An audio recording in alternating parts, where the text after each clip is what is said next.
Back.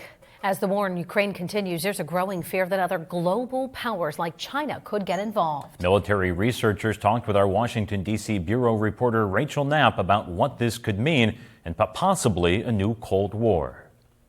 First responders and locals are picking up the pieces in the eastern Ukrainian city of Kramatorsk following a Russian strike which killed one person, according to reports.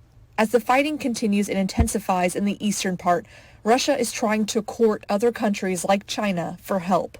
The fact that they've turned to the North Koreans shows how desperate Moscow truly must be.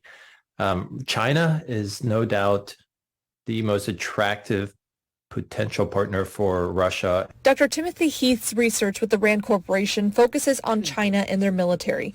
The U.S. and allies have helped Ukraine with military support, sending weapons and ammo to the Ukrainians. But unlike the U.S., China has mostly stayed out of the conflict, but have helped Russia in other ways.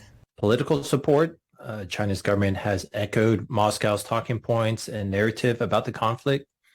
China has also provided economic support in the sense that China has not imposed sanctions. However sympathetic Beijing might be towards Moscow, Heath says China depends heavily on the U.S., Europe, and Japan for its trade.